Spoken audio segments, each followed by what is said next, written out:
Hello friends, welcome to my YouTube channel the web education. So friends, এই মুহূর্তে আপনাদের সামনে একটা গুরুত্বপূর্ণ আপডেট শেয়ার করব।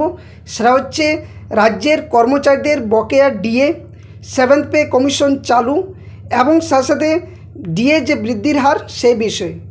তো আপনারা দেখেছেন যে এর আগে যে রাজ্যের বিভিন্ন মন্ত্রিসভার যে বৈঠক ঘটে, তার মধ্যে ক্যাবিনেট বৈঠক, রাজ্যের প্রথম ক্যাবিনেট বৈঠক হয় এবং সেখানে কিছু গুরুত্বপূর্ণ বিষয় আলোচনা যেটা পেন্ডিং থেকে গিয়েছিল, সেটা সবথেকে বড় বিষয় যে রাজ্যের কর্মচারীদের বকেয়া ডিএ মেটানো নিয়ে। এবং এটা নিয়ে রাজ্য রাজনৈতিক মহল থেকে শুরু করে বিভিন্ন সংবাদ মাধ্যম, ইউটিউব, ফেসবুক সমস্ত জায়গাতে রাজ্যের কর্মচারীদের বকেয়া ডিএ মেটানো নিয়ে একটা তোলপাড় আলোচনা চলছে। তো আগামীকাল অর্থাৎ 18ই মে রাজ্যসভার যে দ্বিতীয় ক্যাবিনেট বৈঠক সেটা কিন্তু শুরু হতে চলেছে। এবং এর আগে যে ক্যাবিনেট বৈঠক রাজ্য সরকারের হয়েছিল, অর্থাৎ প্রথম ক্যাবিনেট বৈঠক রাজ্যের প্রথম মন্ত্রী গঠনের পর, সেখানে কিন্তু 6টি নতুন নতুন যে বিষয়, তার মধ্যে একটা গুরুত্বপূর্ণ বিষয় ছিল যে সরকারি চাকরি পরীক্ষার ক্ষেত্রে 5 বছর ছাড় দেওয়া বা অধিক যে বয়স সেটা বাড়ানো নিয়ে। এবং এটা একটা প্রতিশ্রুতি ছিল, সেই প্রতিশ্রুতি রাজ্য সরকার পূরণ করেছে। এরপর বিষয় উঠছে যে রাজ্যের কর্মচারীদের বকেয়া ডিএ ব্যাপারে। তো দেখুন, এর আগে ক্যাবিনেট বৈঠক হয়, সেখানে কিন্তু একটা গুরুত্বপূর্ণ বিষয় উঠে এসেছিল। সেটা হচ্ছে কি না, আগামী বৈঠকে বকেয়া ডিএ সিদ্ধান্তর ব্যাপারে। অর্থাৎ আপনারা সকলে জানেন যে এর আগে ক্যাবিনেট বৈঠকে কিন্তু ডিএ ব্যাপারে কোনো সেরকম আলোচনা হয়নি।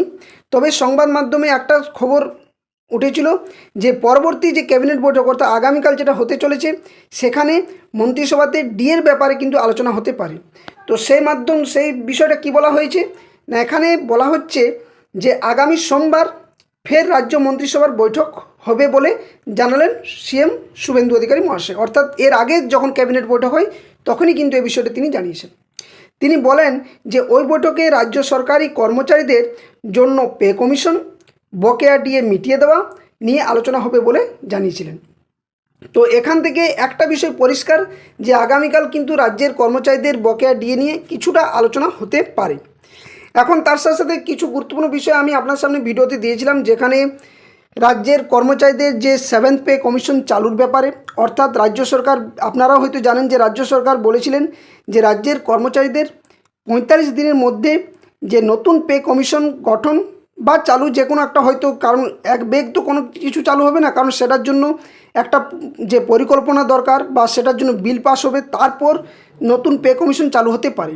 তো যেহেতু বর্তমানে রাজ্যে 6 পে কমিশন চলছে এবং যেখানে কেন্দ্রে 8 পে কমিশন লাগু হওয়ার মুখে বা অলরেডি কিছু কিছু ক্ষেত্রে লাগু হয়ে গেছে। তো এক্ষেত্রে যেহেতু আমাদের রাজ্যে 6 পে কমিশন চালু হয়েছে বা রয়েছে এই মুহূর্তে, সেখানে যদি 7 পে চালু হয় তাহলে রাজ্যের কর্মচারীদের যে বেতনের হার সেটা কিন্তু অধিক পরিমাণ বেড়ে যাবে, বা যেটা এক লাফে অনেকটা বাড়ার দরকার রয়েছে।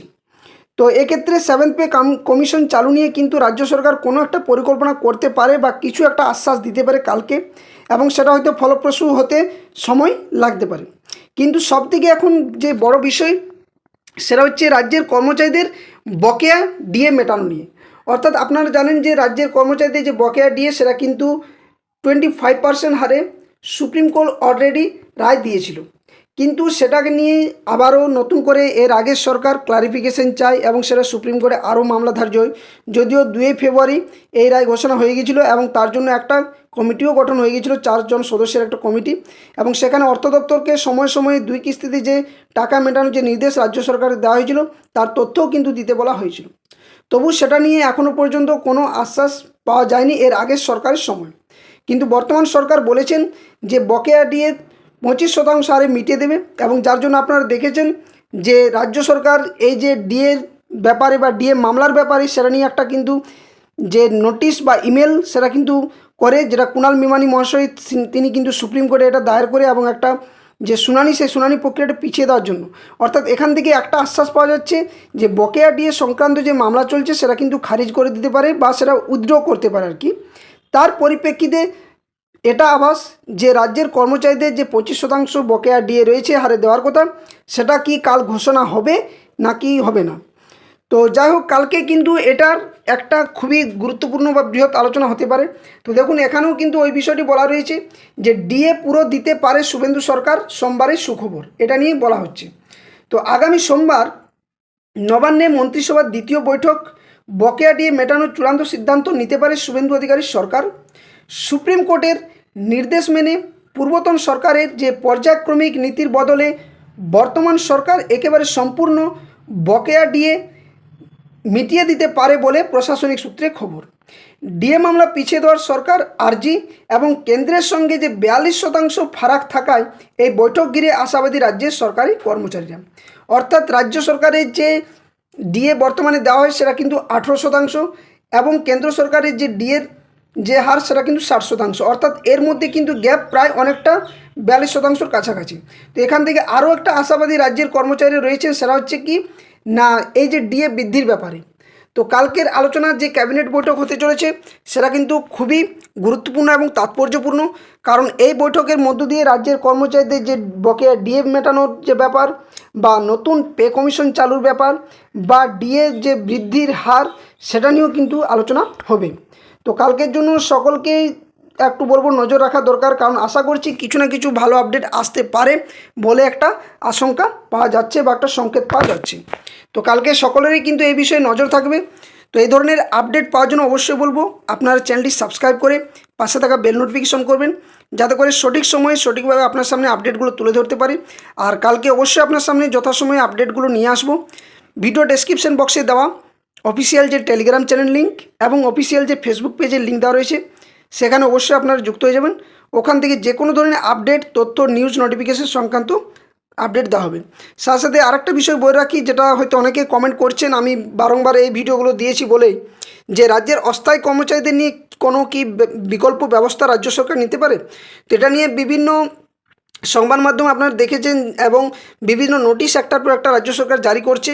সেখানে কিন্তু যে সমস্ত ডিপার্টমেন্টে কন্ট্রাকচুয়াল কর্মীরা কাজে যুক্ত রয়েছেন তাদের কিন্তু পরিসংখ্যান তথ্য বারংবার যাচাই করার জন্য বিভিন্ন ডিপার্টমেন্টকে বিভিন্ন দিনে বিভিন্ন সময়ে এবং আর্জেন্টভাবে নোটিশগুলো দিচ্ছে, যাতে করে ওই সমস্ত ডিপার্টমেন্টে কতজন অস্থায়ী কর্মচারী চাকরি করছেন বা নিযুক্ত রয়েছেন।